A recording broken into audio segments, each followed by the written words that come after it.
תושבנו שדה כבתוי משובו וניודום כלב שונים בנכו כי מסמל כי יבוא בשורו בלילו זרם תום שינו יהיו בבויקר כחוץ יחלוף בבויקר יוציס וחולוב לא ערב ימי ליל ויובש כי חולינו ויהפך ובחמוס הניבולנו שעתה ונסינו לנגדך אלומינו למוי פונכו כי כל ימינו פונו בברוסך כלינו שוננו כמו יגה ימי שנינו בהם 70 שנה ומגבורו ישמעים שנה ורבום עמל ואובן כי גוז חישבן עופה מי יודע יזפך וכי רוס חוי ברוסך למנוי שומנו כנוידה ונוביל לבב חוכמו שובה אדוני אדמו סוי ונוחם על עבודך סבינו ובויקר חסדך ונרננו ונשמחו בכל יומנו שמחנו כמו יסניסונו שנוי סורינו רו יראו לעבודך ופולך ובדוך על בניהם ונוים אדינו אלינו עלינו מעשי ידינו כהננו עלינו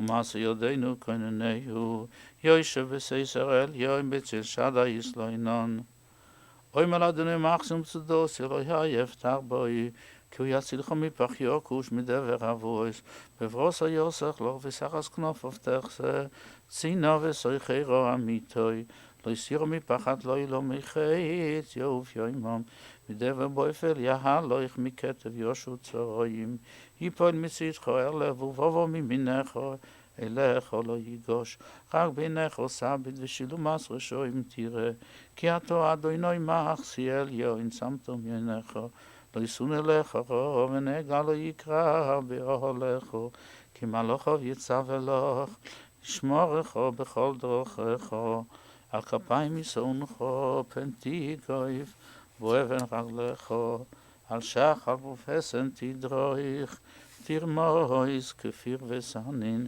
כי בחושך ואפלתיו עסק ויו כי יודע שמי יקרויני ועיניהו עמו יונויכי וצורו החלציהו ואכבדיהו אוירך יומי מסביעהו והריהו בישועוסי מזמור שיר ליום השבוס טוב לדרסת אדוני וזמר לשמחו עליון להגיד בבוקר חסדך ומנוסך בלילויס עלי עשר ועלי נובל עלי גויון בחינוך כי שמחתני אדוני בפולך ובמעשה יודך הרנן מה גודלו מעשך אדוני מיועד עומק ומחשבויסך ישבח לא ידוך סיל לא יובינס זויס בפריח השועים כמו יסף ויוציצו כל פיה ליובן לישום עד יד ויתמוכם לאילום אדוני כי נויבך יויבדו אדוני כי נויבך יויבדו יספורטו כל פיה ליובן ותורים קרים קרני בלויסי בשמן רנון ותבת עיני בשורוי בקומים עולי מרעים תשמענו אוזנוי צדיק התומו יפרח כי ארז בלבונון יסגה שסולים בבייס אדוני בית חצרויס אלוהינו יפריחו אוי ינובון בסייבו דשנים ורעננים יהיו להגיד כי יושר אדוני צורי ולא יבלו סובוי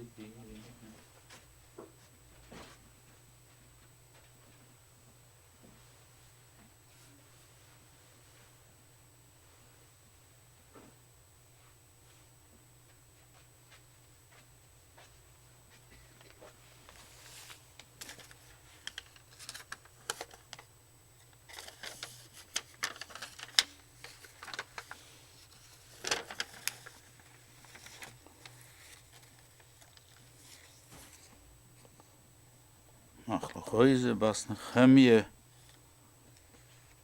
was a very chosheve Eishes Chayil.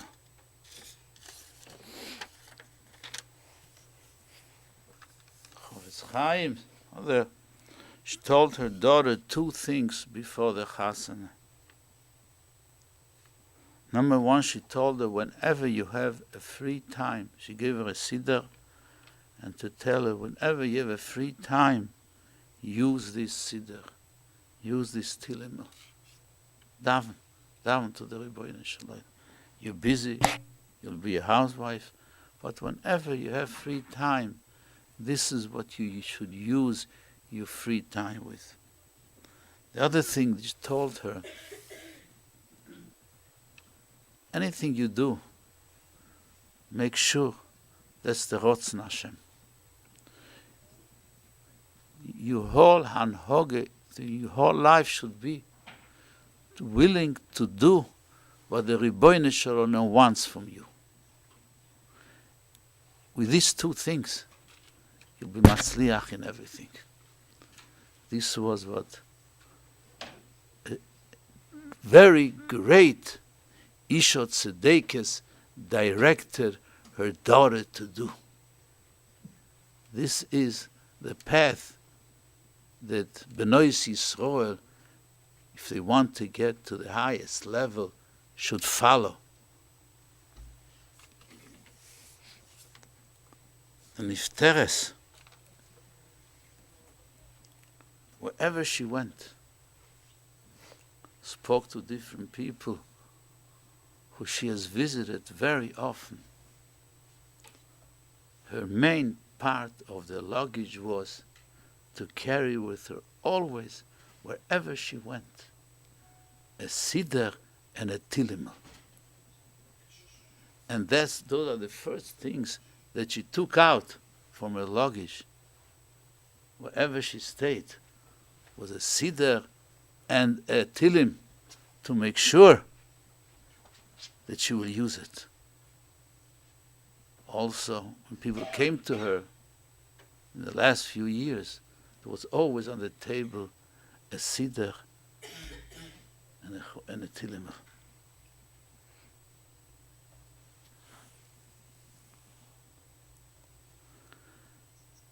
Many people who came to visit her, there was one Zatz. There was one line that she always repeated. And she lived with that. Was will Gott von mir? What does the Creator, what does Hashem Yisborach want from me? Why am I here for? What am I here for? This is what those thoughts carried her constantly, accompanied her constantly. She wanted to make sure what she does. I'm doing what I'm here for. Am I fulfilling the Rotzen Hashem?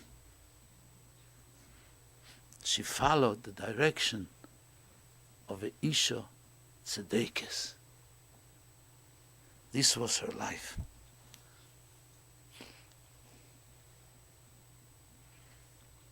Chazal tell us one thing, the Torah Dosho.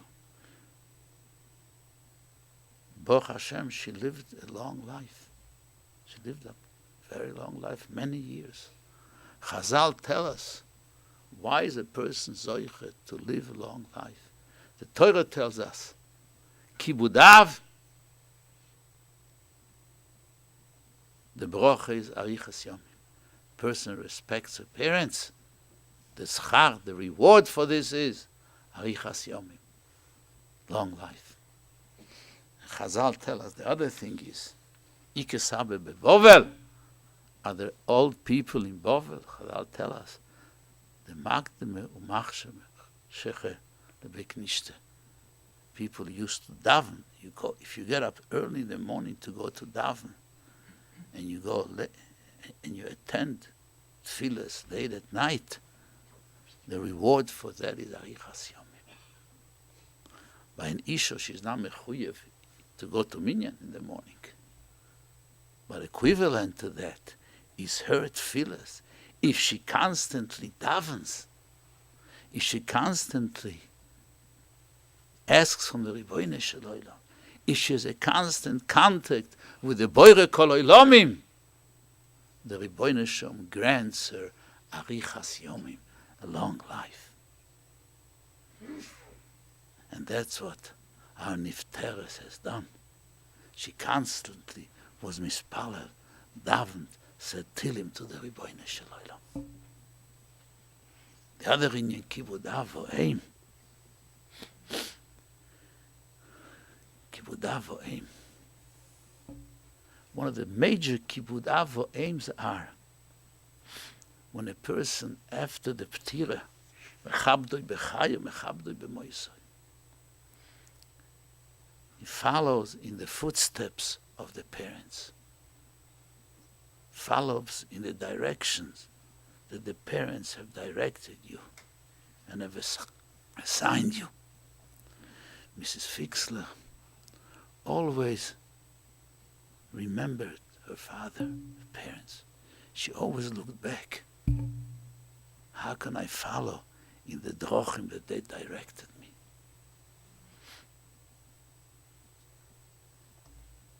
She used to go very often to visit her sister in New York and her nieces. But when she enjoyed the most of it there, that she saw how her sisters and the family are following the legacy of her father. The warmth to Yiddishkeit, the love to Yiddishkeit, the chassidus that they introduced in their family. That was the greatest enjoyment. When Yosef HaTzadik, we find what saved, what protected him from all the dangers was this Dmusdyuknoi shel Oviv Niroloi. His father appeared to him.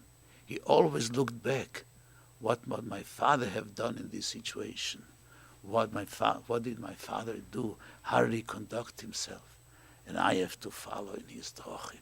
That's what Yosef HaTzadik taught us. And this is what Mrs. Fixler was. She always looked back. She always praised herself with the chshivas of her father. He was a very choshev, was a shoichet, a very choshev yid. But he learned with her, and he really liked her very much, and he gave her over the right drochim, and this is what she followed in her life.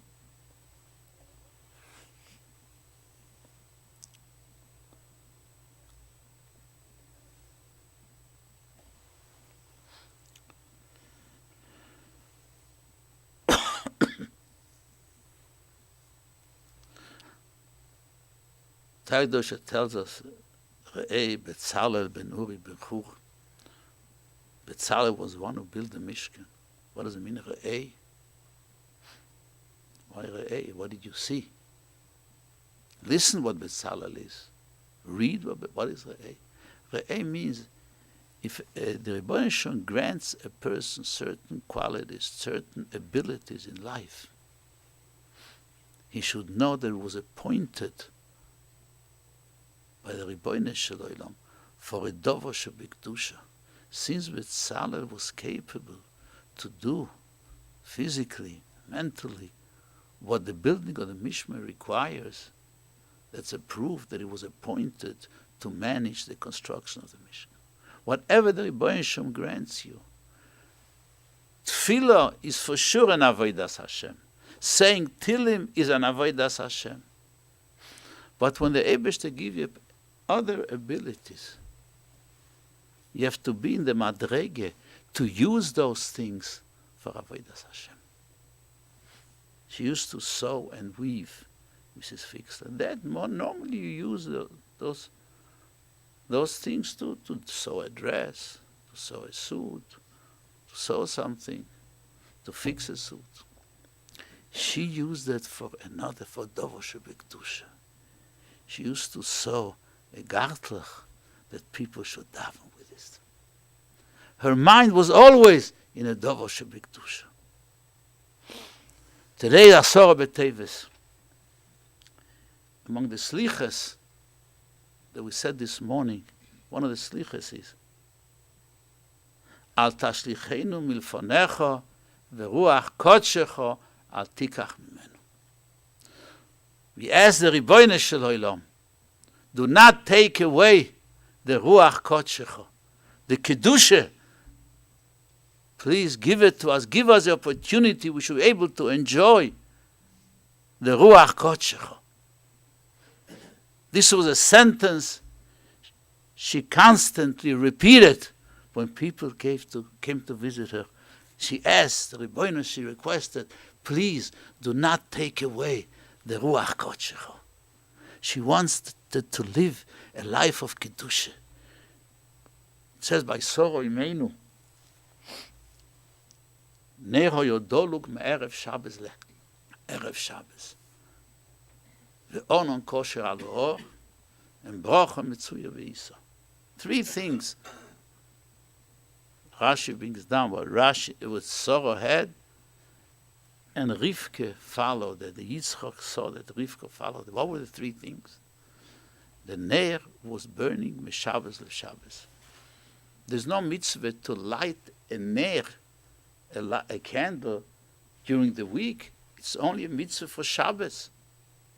So what was the greatness of Sorah? That the candle was burning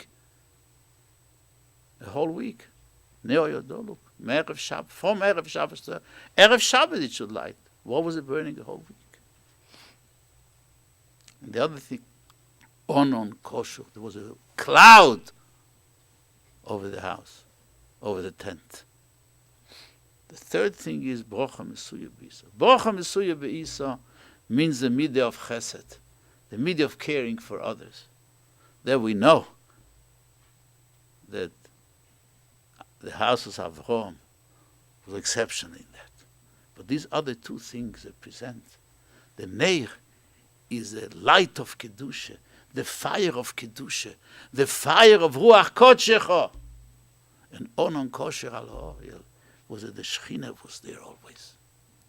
The house of Sorah, you were able to breathe Kedusha, Ruach Kodshecha. This is what Sorah Imeinu is the task of a Em Yisrael, of a Jewish wife. This is what Mrs. Fixer lived with. She constantly asked, Rebbeinu shel Olam, I want the house of Kedusha. Ruach Kodshecha, don't take away the Kedusha. Her greatest enjoyment was she went to shul on Shabbos, the Yontif came. The Kedusha, the constant Kedusha.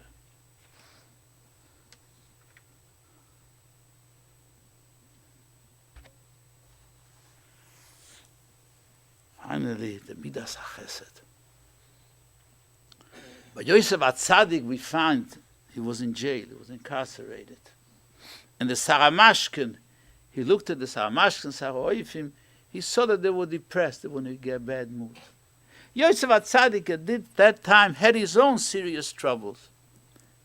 Serious troubles. He was not in his father's house, he was a slave, and now he was incarcerated. He should have worried about his tzores. Yosef HaTzadik taught us a lesson. That whatever situation you are, you have to care about others. Be concerned about others. Same way we find. Rashi brings down the Yosef HaTzadik cried on Binyamin for the Beis Hamikdash, which was built in Binyamin's part and will be destroyed. And so Binyamin cried for Yosef, for the Mishkan that will be built in the part of Yosef and will be destroyed. Yosef didn't cry for his Mishkan, and Binyamin didn't cry for his Beis Hamikdash, but each one cried for the other one's tzoreh, cared for the others. Mrs. Fixler was known for Midas HaChesed. She used to go to the nursing homes and feed the patients, help the patients when she was able, when she was bekoyach. But more so in the concentration camp, she was together with her sister. And her sister had typhus, one of her sisters. And there was a danger that the Nazis were coming to check all the patients. And if they would have seen one of the patients in a bad situation, we all know what the end was there.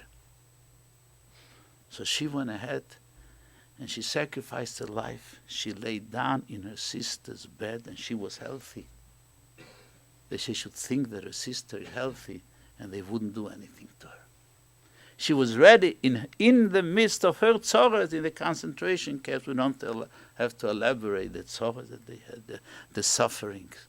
At that time she went and she was moisa nefesh for others. She was great in Kibbud Av. She was great in Tefillah.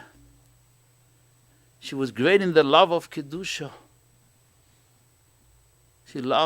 She always looked back and followed the drochim of her Choshev father. And she was great in Midas HaChesed. We know we're living now in very hard times. Klal Yisrael is going through a lot of tzores. Doidi yoad legano lilkoi shoishanim. The Rebbeinu Shalom needed the Choshev and the Neshama to be mispalel begins. We know the Neshama then go up in Ginza Meroimim. They have a tremendous koyach.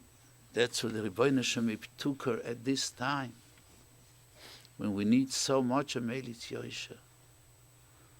Be a Melitz Yosher for your family, for Klal Yisrael, for your friends, in order that Mishe'oma le'olam die, Yoima le'tzoroseinu die. The Rebbeinu Shalom, who said to the world die, he should say enough to our tzores.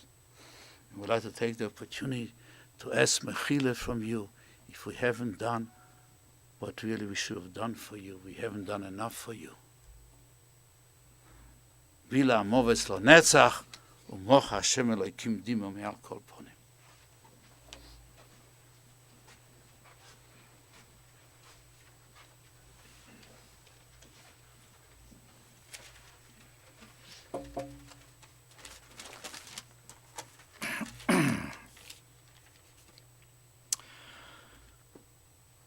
My mother's Hebrew name was Magda Radai bat Nechemia. She was also known to her family and friends as Roise and called Magda in her last years at Menorah Park.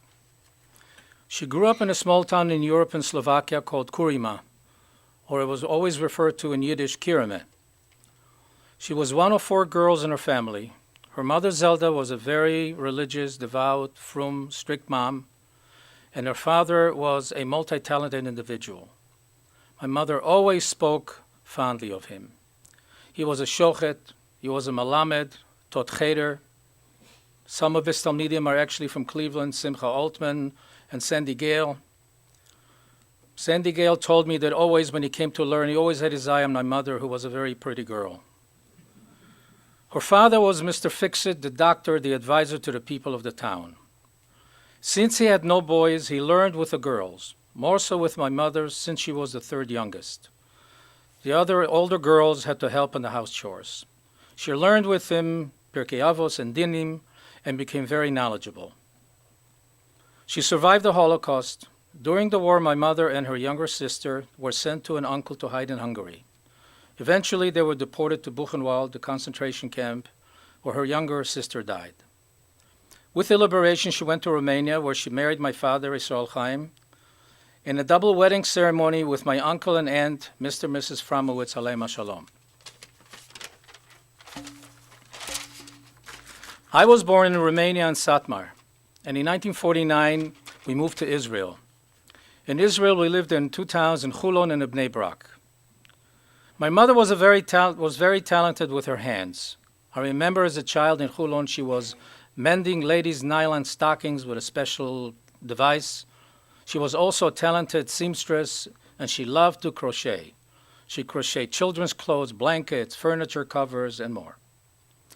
We moved to the United States in 1961, where we lived for a while in New York, and eventually moved to Cleveland, to where my father's 2 sisters lived.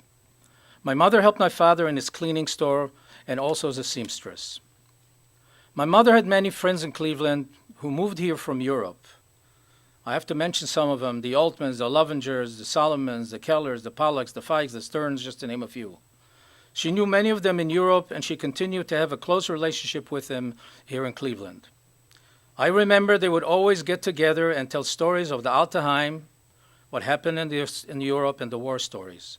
I would always sit down and be fascinated by them and to see how they survived all odds and built beautiful families. At one point, my parents moved to Israel, but moved back to Cleveland. After my father passed away in 1983, some years later, my mother remarried and moved to California. After her second husband passed away, she moved back to Cleveland. She lived in the Huntington Apartments, then moved to Myers Apartments, and eventually to Menorah Park after she fell and broke her hip. At Menorah, she loved to go to the Oneg Shabbat program. Every Friday, I made it my business to go and enjoy it with her. She loved hearing Rabbi Yosef Kirsch, his Dvar Torah, and singing, and she sang along with all the Shabbat songs with him. I remember in Israel, she really had a beautiful voice, and she knew all the songs from Hallel that her uncle, the chief Chazan of the Carmel in Israel, composed. She used to listen to him practicing with his choir. And every time the family got together, he would always ask her to sing Ma'ashiv, which is a beautiful composition which she also taught me. My mother was 98 years old, or maybe 100 years old, this January 30th. She survived by 3 grandchildren and 11 great-grandchildren. Until the last days, she would daven every day and say Tehillim. She had a sitter on her table in her dining room at Menorah where all the aides knew that this was Magda's scriptures. Over the last few years, she would say to me that she doesn't want to leave this world because she couldn't and doesn't want to leave me. In the past year, though, she asked me many a times, when will her time come to leave this world? And I would always answer her when Hashem decides. She was not sick. She just decided she had enough and stopped eating until eventually she passed away. Ima, I want to say goodbye to you. Please be mochel me and my family if I didn't do enough. May you be a malitzat yosher for the family in Klal Yisrael. Bilam bav lanetzach u'mecha Hashem Elokim dima ma'al kol panim.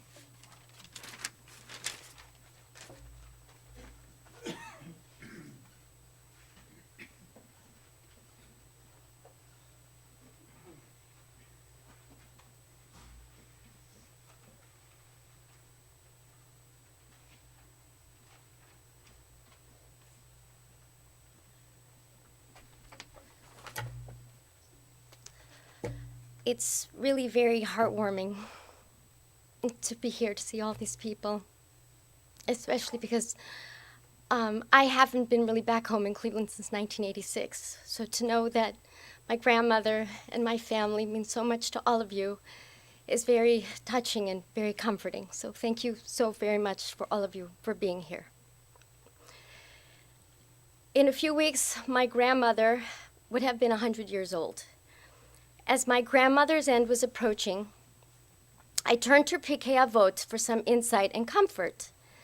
I found that comfort in Perek Chamishi, Mishneh Chavav, which speaks about the life cycle of man. The Mishnah concludes that at the age of 100, it truly means that a person has lived a full life and is ready for the next world.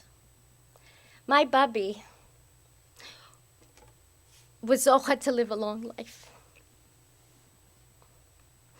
I have many memories of my childhood at my grandmother's house, especially Sunday afternoon lunches. Because my parents taught on Sundays, my brothers and I would go to my grandmother's house every Sunday afternoon.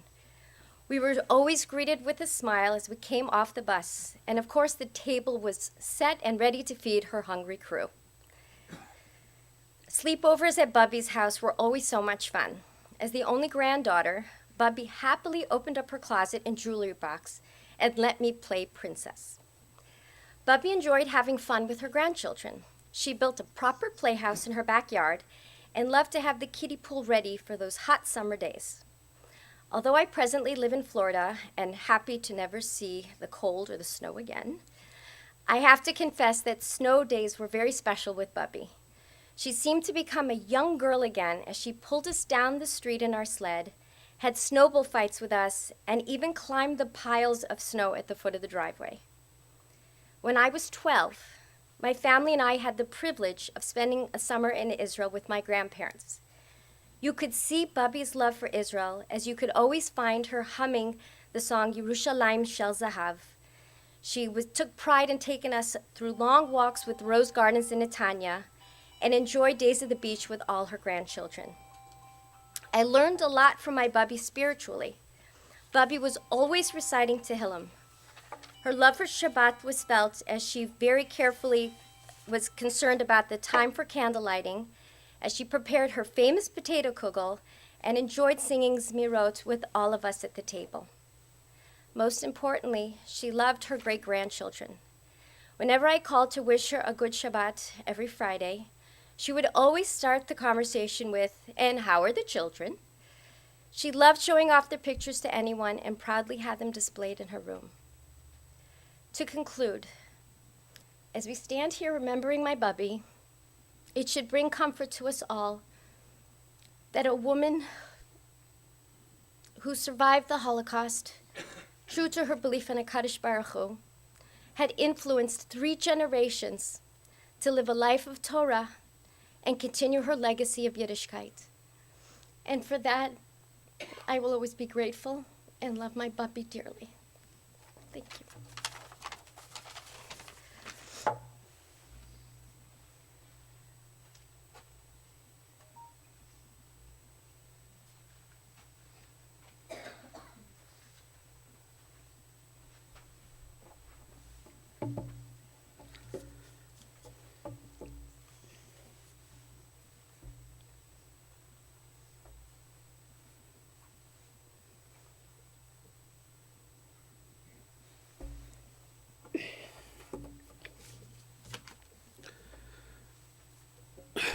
For me, it's all about the memories of my Bubby, and what it meant to spend time with her and my Zayal Bashon as well.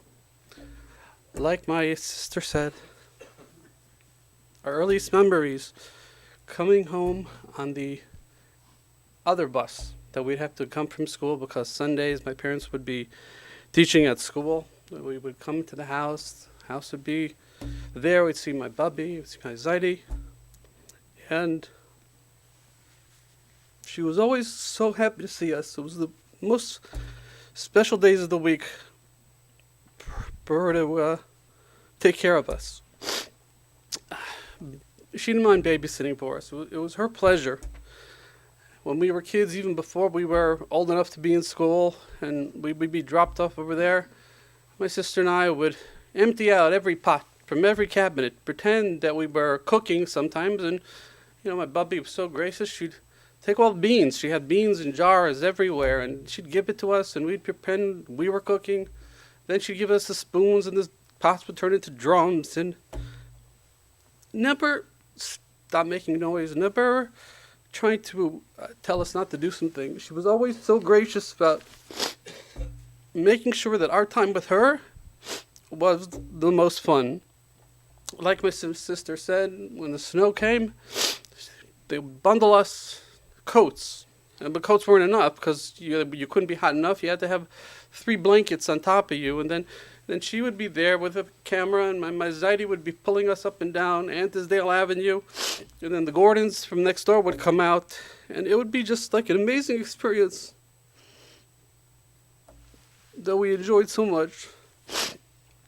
They were so careful, and they wanted us to have such a good time. They built for us a playhouse in the back of their house, a real house. It was like this tall, and they put phones in there and tables.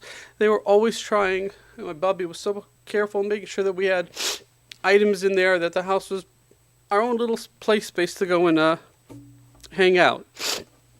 They would have us over for Shabbos. Shabbos at their house was always, special. You'd come in, my Bubby's signature, and then till the very last time she could make it was her kegel in that cast iron pot. She had the big one, she had the small one. It'd sit there for Shabbos. You'd smell it for 24 hours. So she'd have this cooking. I can still smell it.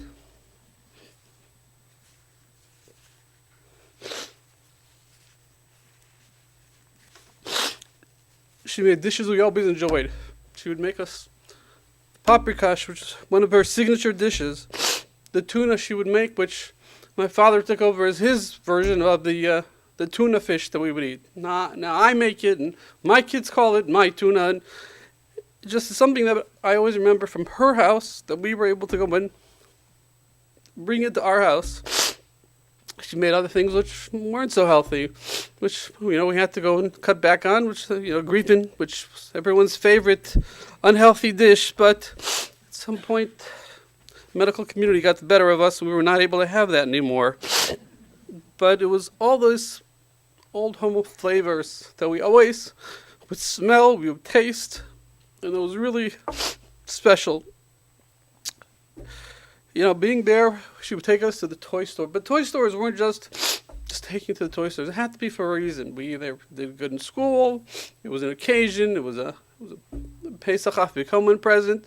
It was always an event going to, I can't remember the name of the store. It wasn't Toys R Us, but it was with the little kangaroo. What was it called? I forgot the name of the store. But it was always very special to go with her on there. But anytime she would ask us to talk about school, we'd sit down at the table with her and my Zaidi.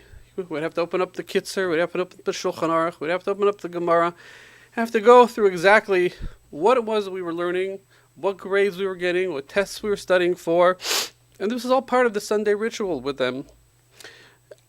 It was particularly hard when they moved to Israel. I remember seeing them off at the airport.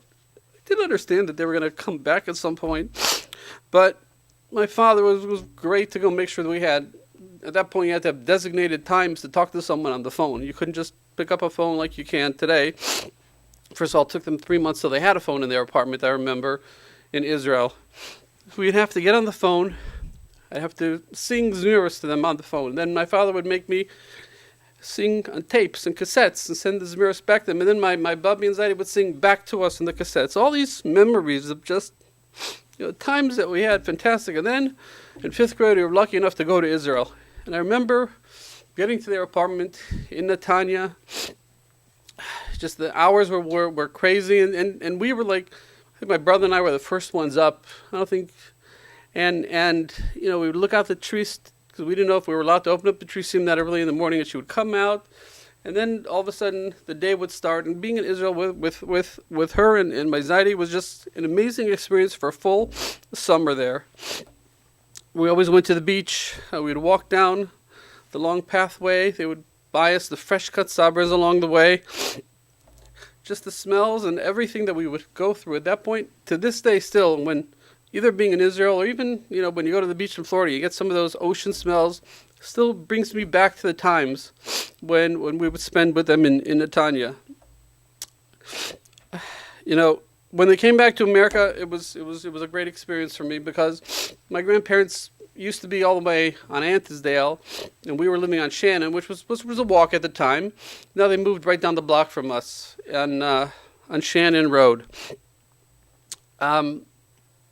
Because they were so close, spending Shabbos was even easier. We'd always be able to stop by their house on the way back from shul. And, she was always very excited about what was happening in my life, especially when it came to bar mitzvah time. She was so thrilled about it. She actually was a little bit fast moving and took me to Mr. Junior to buy a suit. And, being the 12-year-old, by the time she bought the suit, by the time bar mitzvah, the suit I'd already grown out of in that short period of time. But she was always trying to be ahead of the curve and try and get involved in some way or the other. My grandfather passed away, and then she moved to Bar Park and then came back to Cleveland afterwards and moved into the Milton Apartments. And here, like my father said, you got to see a little bit more about what she did. She was a seamstress. That was her job here in Cleveland. And, being the 12, 14, 15, 16-year-old boy, whatever I had was short a month later.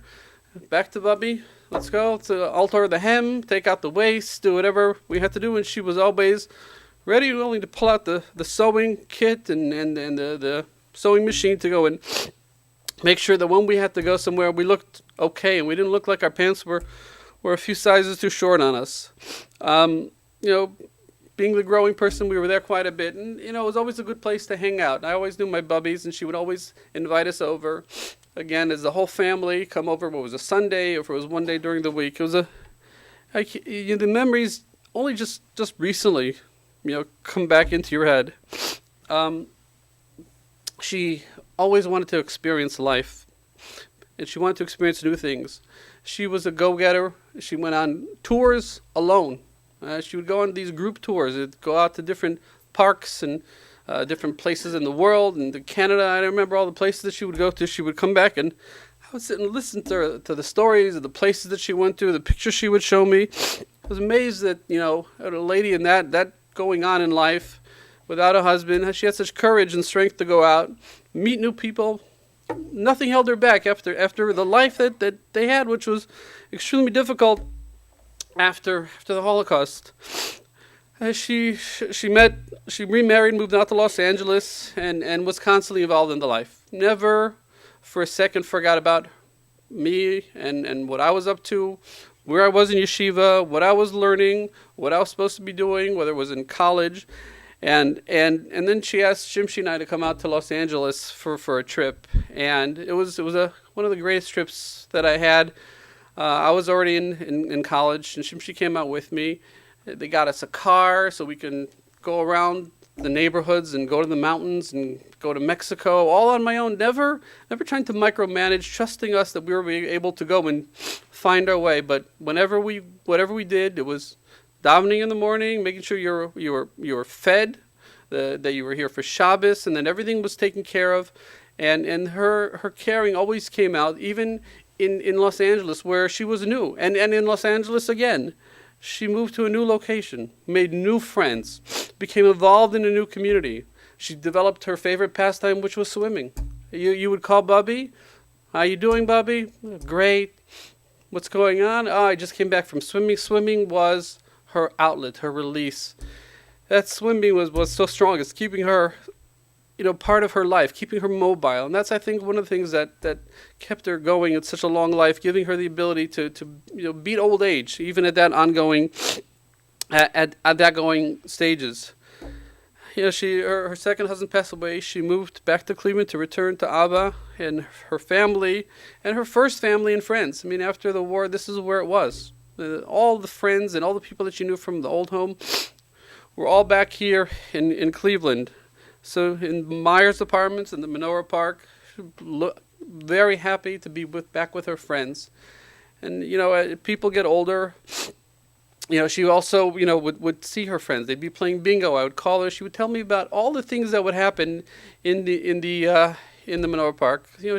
Some things she would be happy about, some things she would not like. Food wasn't one of her sweet spots over there. She still missed to make her own things as much as she could. But always wanted to talk on the phone, but always switched the conversation to how we were doing. How are the kids? Because we were already getting married at that point. We had family. Never about her, other than, I'm okay, everything is fine. Like my father said, she crocheted beautiful items. I mean, we have still blankets sitting on my couch at home today that she crocheted for us that the kids still curl up in. I mean, it's going on 15, 20 years since we've had these blankets. And they've been through the washes a million times. Her strength and her hands are still going to be at our house for years. Her contemporaries passed away. You can see it in her voice. It's a little bit of sadness. Brother-in-law has passed away. Sister-in-law has passed away. She's very heartbroken anytime, someone that close, passed away. But she never let that be part of our conversation. You could hear it. But she always wanted to know about us, me, my family, the kids, Parnassa, how you doing? She says, I'm always saying Tehillim from you. I'm davening for you every day. I'm asking for Hashem to provide for you, for everybody. It was never about her. She always had one goal for us, which is just raising, or for herself too, raising Yiddish kinder. We hope we're successful with that. We keep on trying. It's not easy, but we keep on pushing ahead and trying to instill what difficulties they went through to maintain their Yiddishkeit, to make sure that this is something that becomes part of our family legacy in life for the long term. Bobby, you've done such a great job with your goals. You achieved so many great things. You beat the horrible pain in the history of the Holocaust and of Nazi Germany. You raised a wonderful family, wonderful son, who's my father, grandkids, sisters, and brothers that we all work to go and try and keep those great things that you've instilled in us for the long term. You're zocheh to see many, many happy outcomes. It's time to rest. It's time to be reunited with all the family you lost in the Holocaust. It's time to reunite with Zaidi. May Hashem just bring your neshama to the highest levels of Gan Eden.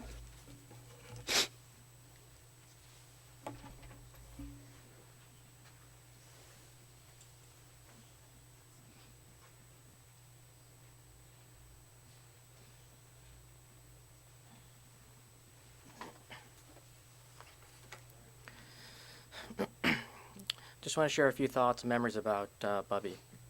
As a kid growing up in Cleveland Heights, I remember going to Bubby's house on Shannon Road with my father many Friday afternoons before Shabbos, where she would always have her special tall kegel that she would make in that special pot. It seems to be a recurring theme amongst all of us. Like any Jewish grandmother, she always would take pride in seeing her grandkids eating. If we could not make it on a Friday, we would stop by after shul on our way home and have some kiddush and kegel before lunch. As a little boy, I remember sitting on Bubby's lap, driving around her car in the old JCPenney's parking lot at Severn Center. I would steer the car while Bubby would man the gas and brake and look out for any police officers. We would do this for hours. It's a wonder we were never arrested. And then after that was done, we'd head over to Canary for some pizza. Over the years, Bubby would move to and from New York a few times after my grandfather passed away. I would spend many Shabbosim with her when she moved back to Cleveland in her Milton apartment before my bar mitzvah. She always made me feel like a special person since she would have me make kiddush and motzei for her. She introduced me to horseradish, or retach as she would call it. We eat it together in our chicken soup. Back then, we were not very health conscious. Again, another theme that's recurring here. I would love her European delicacies that she would make, like grivin, picha, and marach from the cholent. She would tell stories about her life before the war and about being a kid in a small shtetl. She was an avid reader of biographies, and I think she had a hand in turning me on to reading as a kid as well. We played lots and lots of Rummy Cub on Shabbos, and even gave me one of her sets as I grew older, since she knew I loved playing it with her. This is a tradition that we keep on and carry on with our children every single Shabbos. In high school, Bubby was always just a phone call away for pizza from Kinneret or a cold cut sandwich from Altman's. She would happily drive it over so I would, God forbid, not starve in school. She made certain lemon cookies and always send them to me as a care package when I went to Camp Stone, or even when Dean and I lived in Philadelphia. She was a talented seamstress, and I remember going with my brother and sister to our Milton apartment where she would hem our clothes, repair seams, and put buttons on our clothes when they were either lost or fell off. Bubby loved to crochet and made us some beautiful throw blankets that we still use today and will cherish forever. Bubby was a survivor of the Holocaust, and we were very fortunate when she would share her stories of survival. I will never forget the story of the day she arrived at Auschwitz, when she was forced to stand in the line to the right, headed to the gas chambers, when suddenly a storm came. During the confusion in that sudden storm, she and her sister snuck into the left line, the line of life. Both her and her sister managed to survive and remained very close. She was extremely close to her nieces and her sister who lived in Williamsburg. I had the remarkable experience of visiting the concentration camp that Bubby was a prisoner of when I was on the March of the Living. I shared many pictures with her and she shared more stories about life there at the camps. When I was in high school, Yitz and I took a trip out to see Bubby in California, where she and her late husband, Magda Radai, were living. I enjoyed my time with Bubby as she showed me around California. I had 2 days alone with Bubby before Yitz came. Bubby loved to swim and we went to the beach together numerous times. Bubby moved back to Cleveland after Mayor passed away to be closer to family. At some point, she moved into the Myers apartments.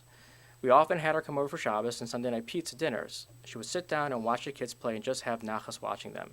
She loved her family and we loved her. Bubby, you have brought us so much. You've taught us so much. We love you and we'll miss you greatly.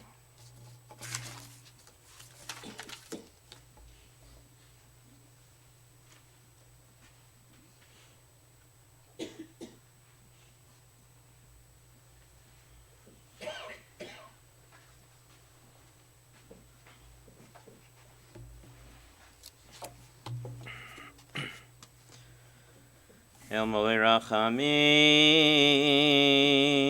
Shochen Bamromim, Hametzei menucha nechona al kanfei hashchina b'ma'alos kedoshim u'toharim kezoar akiyam asirim es nishmas Magda Radai bas Nechemya shehalacha le'olama ba'avur she'anachnu mispalalim bi'ad haskaras nishmaso B'gan Eden teimenu chasam Lachem bal harachamim Yasireha b'seiser knafav l'olamim V'yitro chaim es nishmasa Adonai hu nachlasa v'sanuach b'shalom v'nishkava v'nomar amen.